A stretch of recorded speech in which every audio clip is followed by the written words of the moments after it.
All right, you guys, today is an update on my pre reveal strategy, my last video that was made, how to sell an NFT, and my pre reveal strategy. This is that update. I'll give you a quick summary of what I talked about, and then we'll go into what happened. I had a gutter mint species or a gutter species mint pass that I was able to get because I had a gutter rat and a gutter cat together. So I was able to mint the pass. The pass was selling new for 1.5 ETH. So it was an expensive buy to get in. If you owned either a gutter cat or a gutter rat, there was a limited amount available for 0.75. As of the time pre-reveal, they were selling in the realm of, for gutter species number 3, which was a gutter pigeon, it was selling for a floor or for about 1.2, somewhere between 1.1 and 1.3, give or take.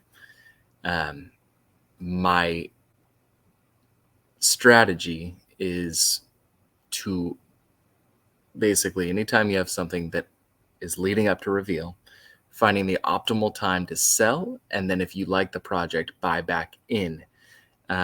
Obviously, if you stay in and you want to see if you get a rare one upon reveal, you're taking a definite gamble, which is fine. It may pay out, it may not. But I find that so many of these projects, it's either you have to hit in that upper 10% or you're basically a floor price. And that's what you're dealing with in these. So I'd rather take the money, watch the dip, and then buy at the dip if I like the project. If not, I sold at what I thought would be the high point. And then I might just monitor if it may be one that I want to get into. If it starts climbing, grab at that first climb. That way you can ride it all the way back up. That's kind of my strategy. Today we're going to go in. This is real time of kind of the results. I showed how to actually sell it. I sold it. I listed, if you watched the video, you would notice that I listed for 1.249, I believe. I was really trying to thread the needle, not be the floor, but not be too high. The gutter passes, there's nothing special about them. It's to mint, right? And it's not like you had a number that coincided with another number. You just gave you the pass to mint, and they were minted in the order received. So your pigeon would just be basically randomized from there. So let's dig in. I'll show you guys here what I've got. All right. So let me talk a little bit about what actually happened during the sale. So I went to bed on Friday with a Saturday reveal coming.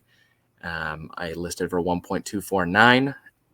It did not sell. Actually, the floor dropped pretty heavily to like 1.09 by the time I hit the hay, and I was like, oh man, like this is just a bummer. I might just wait for reveal, see how it looks. Maybe I get lucky and I got something big, or maybe the floor comes back up because there's some excitement. So sure as shit, the Gutter Cat Gang launches an announcement on Saturday saying that they're going to be launching soon or revealing soon both their Guttermint species number 3, which is the pigeon, and Guttermint species number 4, which is the dog.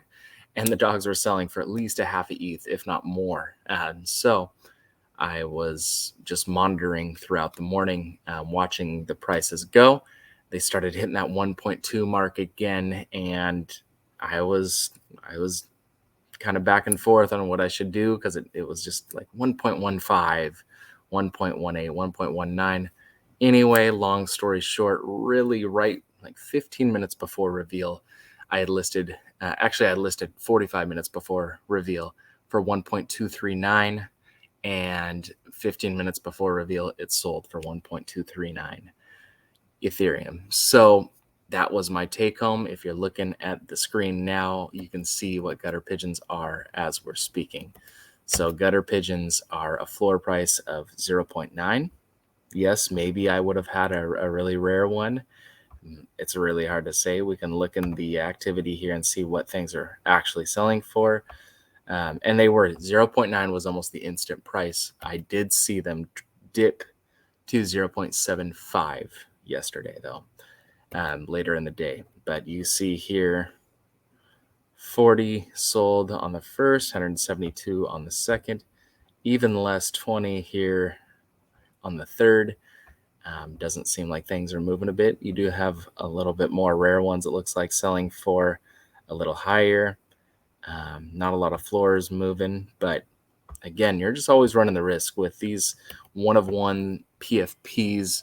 It's really hard to say if you're right in the mid-range. Will somebody be willing to pay a little bit more? They have to find you. It's hard to find those good deals, that little value. So I always try and think of, man, if I'm a consumer, I'm not spending a whole lot of time trying to dig in. I'll look at rarity, tools, rarity sniper, and try and figure out what the best deal is near the floor, but I'm not going to go much further than that. Or hopefully I get a cool trait and that one carries me, but you're just leaving so much up to chance. So in this case, although I don't know what I would have minted, but that's always the case, right? You never know what you're going to mint, even on a reveal. It looks like it ended up playing out all right for me. 1.239 sale. They take, I think, a total of 10%, if I remember correctly, when we were going through this. 7.5% for Gutter Cat Gang devs, 2.5% for them, but I could buy back right now at 0.9. I am probably going to wait and hold off, see what happens, maybe get back in. I bet you prices go up when you learn a little bit about the utility that come with these. Supposedly, if you own more than one, you get more utility. I still own a Gutter Cat, 2 Gutter Cats, and a Gutter Rat.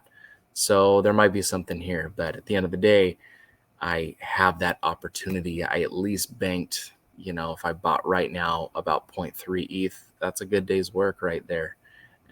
Otherwise, I came up at least 1.23, and that's a solid spot to be. I'm happy with that. And this generally works out for all reveals. There are some beautiful art pieces that once they're revealed, they really start climbing again. But generally speaking, this is the pre-reveal strategy present day. Buy, try and get it at mint. If it's a buzzworthy project and it sells out, you're in a good spot right from there. If you have a minute before it reveals, you're going to watch those prices climb up. I recommend selling when you see that to be a fairly decent time, when it's in the higher ranges, which is always hard to tell. But when you're comfortable, when you're ready, take your bag. You made something, take it, sell it, and then after the reveal, you might have a chance to jump back in and get something more rare than what you ultimately would have been holding. This happened with the Grills Gang, which we'll revisit at some point in time.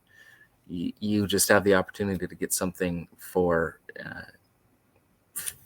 less than what you sold it for, and maybe something a little more special than what you would have been carrying. So I think that's the way to go. These are the results. It paid off for me this time, and I hope it pays off for you guys. This is working right now. Not all projects are a wait to reveal. A lot of projects are, though. I would say the bulk of them now are, just because I think people are afraid that if you reveal as you mint, you know what's remaining, you know what's left. So people can look, and that's actually what's happening right now in Gutter Pigeons. Is it was instant reveal once you use your pass. Well, there's still passes left. So now people can decide, like, oh, is it worth selling my pass? Maybe the price for the pass actually goes up now, and I saw that thereafter, but that's still so chancy. If all that's left over are basic bitches, basic pigeons, then that's what you're gonna get. You're gonna get your price at or below floor, probably below floor, because otherwise people would just buy the pigeon from the floor. So all things to think about, but that's my strategy to you. That's my advice to you. I think if you follow it, you'll make some money. Let's keep this up. Please like, subscribe, comment, tell me your feelings, give me what you like. We'll keep making some money together. Appreciate you all.